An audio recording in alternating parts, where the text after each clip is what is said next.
नांदेडमध्ये एका विवाहबाह्य संबंधाचा शेवट अत्यंत भयंकर झाला।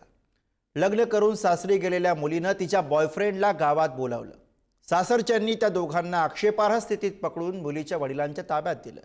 यानंतर मुलीच्या वडिलांनी जे केलं ते ऐकून थरकाप उडेल। बघूयात हा रिपोर्ट।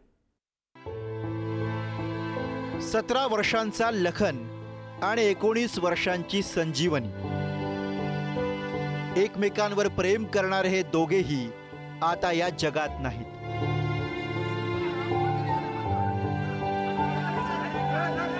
त्यांच्या प्रेम कहाणीचा भयंकर शेवट झाला।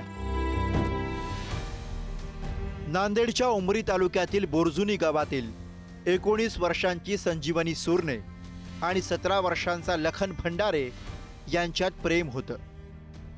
पण गेल्या वर्षी संजीवनीचं गोळेगावातील एका तरुणाशी लग्न झालं। लग्नानंतर सुद्धा संजीवनी आणि लखन यांच्या भेटी सुरूच राहिल्या। 25 तारखेच्या दुपारी लखन हा संजीवनीला भेटण्यासाठी म्हणून तिच्या सासरी गेला। त्याच वेळी संजीवनीच्या सासरच्या मंडळींनी या दोघांना आक्षेपार्ह अवस्थेत पकडलं। सासरच्या लोकांनी संजीवनीच्या वडिलांना बोलावून तिला घरी न्यायला सांगितलं। त्यानंतर दोघांना घरी नेताना संजीवनीच्या वडिलांनी, काकांनी आणि आजोबांनी बेदम मारहाण केली। अपमानानं संतापलेल्या या तिघांनी मिळून लखन आणि संजीवनीला मारण्याचा कट रचला। संजीवनी आणि लखन यांचे हात दोरीनं घट्ट बांधले आणि त्यांना करकाळा शिवारातल्या एका विहिरीत फेकून दिलं। आपल्या पोटच्या मुलीला तिच्या प्रियकरासह इतकी भयंकर शिक्षा दिल्यानंतर मुलीचे वडील मारुती सुरने स्वतः उमरी पोलीस स्टेशनमध्ये हजर झाले। त्यांनी पोलिसांकडे कबुली दिली। तर या घटनेनंतर आता प्रियकर लखनच्या वडिलांनी कट रचून आपल्या मुलाला संपवल्याचा आरोप केला। संबंधित मुलगी जी आहे ती लग्न झालेली असून ती तिच्या नवऱ्याच्या गावी राहत होते आणि मुलगा जो आहे तिच्या माहेरच्या गावचा आहे आणि तो तिला भेटण्यासाठी तिच्या गावी गेलेला होता। आणि ही तिच्या घटना तिच्या घरच्यांना कळाल्यानंतर तिच्या माहेरचे लोक गेले आणि त्यांना वापस घेऊन येताना रस्त्यातच मारलं आणि विहिरीमध्ये टाकलं असं थोडक्यात माहिती आम्हाला मिळालेली आहे। आणि सध्या मुलीची बॉडी मिळालेली आहे, आणखी मुलाची बॉडी मिळालेली नाही। पुढील घटनेचा जे आहे ते तपास आणखी पोलीस करत आहेत। तिचं लग्न झालं होतं, मुलीला गोळेगावला दिलं होतं। 1 वर्ष झालं। 1 वर्ष झालं।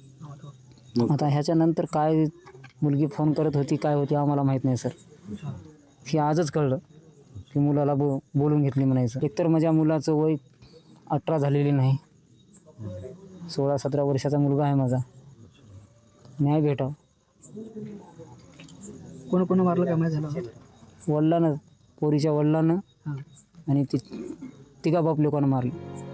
पोलिसांनी आता या प्रकरणात मुलीचे वडील, काका आणि आजोबा या तिघांनाही अटक केली आहे। तपासात हत्येबाबतचे पुढचे खुलासे होतीलच।